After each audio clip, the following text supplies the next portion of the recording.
La chronique culture à présent, et comme chaque mardi, on parle musique avec vous, Amo Bégué, bonjour. Merci, je suis très heureux de venir faire étalage et aveu de mon patrimoine musical, puisque c'est une tradition, c'est jamais ça peut servir. Absolument, c'est pas sur Désormais. Internet, c'est sur l'antenne de France 24 en exclusivité. Et on parle du meilleur des tendances musicales internationales avec vous. On commence avec cette chanson de Jay-Z qui embarrasse fortement la Maison-Blanche. Hein. Justement, on est entre musique et politique, c'est le même dada, le même chemin. Alors, tout a commencé comme une banale histoire d'amourette consommée autour d'un 5e anniversaire d'un mariage du côté de Cuba. Le hic, c'est que l'embargo qui a été mis en place en 1962 empêche les citoyens américains d'aller commercer à Cuba ou tout simplement de jouer les touristes. Les médias s'en sont emparés aux États-Unis, les républicains en ont fait leur chou gras en disant que mais diantre, comment est-ce possible? Comment ce damoiseau zélé de Jay-Z et sa donzelle Beyoncé ont-ils pu bénéficier d'un passe-droit, sans doute eu égard à leur proximité avec Barack Obama.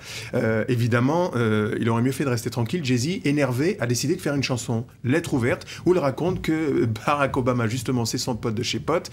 Kourou, du côté de la Maison-Blanche, non, nous ne sommes pas du tout d'accord avec ce jeune artiste saltimbanque, ex-repris de justice, plusieurs fois d'ailleurs en prison pour crimes et tentatives d'autres choses dont je ne saurais narrer la nature.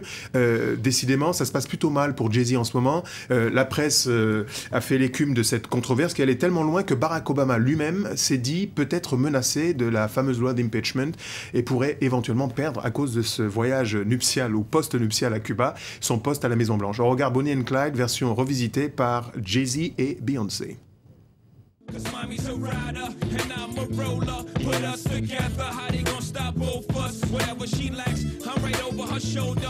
When I'm off track, mommy is keeping me focused. So let's lock this down like it's supposed to be. The 03, Bonnie and Clyde, Hov and B. Holla, all I need in this life is sin. It's me and my girlfriend, me and my girlfriend. Down the ride to the very end. It's me and my boyfriend, me and my boyfriend. That's right, all I need in this life is sin. It's me and my girlfriend, look at me. Down the ride to the very end. It's me and my boyfriend. Voilà, Jay-Z et Beyoncé qui ont joué les Bonnie and Clyde à Cuba. Et qui vont peut-être renverser, sait-on jamais, Barack Obama. Allons bon. Allez, on poursuit à Mobé en évoquant l'émergence d'un nouveau talent venu du Nigeria. Alors, on ne saura jamais si la chanson peut faire la révolution, mais ce qu'on sait, c'est qu'il y a une vague déferlante venue du Nigeria qui embrasse tout sur son chemin. Il y a une génération de jeunes artistes qui vendent des millions de copies de par le monde. C'est le cas pour P-Square, Bracket et quelques autres. Je voulais vous parler aujourd'hui de Chidinma, qui est une jeune chanteuse qui a été consacrée par plusieurs prix, révélée par l'équivalent d'American Idol en Afrique de l'Ouest et au Nigeria.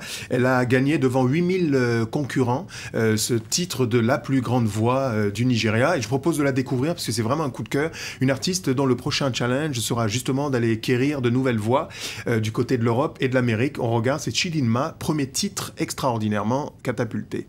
On regarde.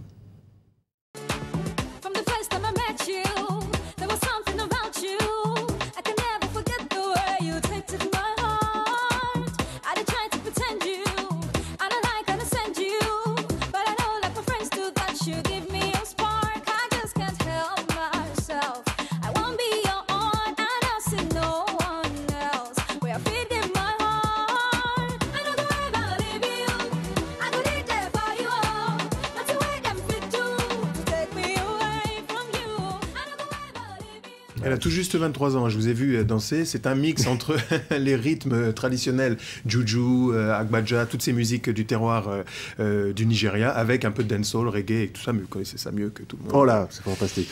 Donc, nouvelle voix venue du Nigeria. On termine ce période musical avec quelqu'un qui n'est pas un petit nouveau, au contraire, c'est même, on peut dire, un pionnier du reggae français. Il est né à Karukéra, c'est la Guadeloupe, terre française de la Caraïbe, et il est arrivé à Paname, capitale des cultures mondiales, à l'âge de 6 ans, et on peut dire, depuis le cœur des entrailles des années 80, c'est l'un des pionniers de la scène reggae, avec, vous vous souvenez, Tonton David, issu d'un peuple qui a beaucoup souffert. Bon, chez vous, c'était plutôt du côté de, comment pourrait-on l'appeler, Marc Lavoine, la Les Yeux Revolver, pour chambrer un peu. Non. On se lâche un peu, c'est la culture. En 2000, il connaît un succès fracassant avec une vente à plus de 700 000 exemplaires. Le voici donc de retour après avoir collégienné avec IAM et entre autres UB40, le retour avec un nouvel album et un titre baptisé Heroes. Naughty, on regarde. C'est toute seule dans cet appartement qu'elle regarde grandir les enfants, envoler le beau prince charmant, partir serrer la belle au bois dormant, et elle voit défiler le temps. sans rancœur ni ressentiment. Elle regarde toujours droit devant, toujours droit devant. C'est comme cet employé modèle, fidèle au poste devant l'éternel. Garde à vous dès le crépuscule. Un nouvel album de Voilà pour Naughty. Naughty. Un grand bonhomme à découvrir si ça n'est déjà fait ou à redécouvrir pour les nouvelles générations. Merci à Mobé Il vous en prie. pour ce tour d'horizon des tendances musicales À bientôt. internationales.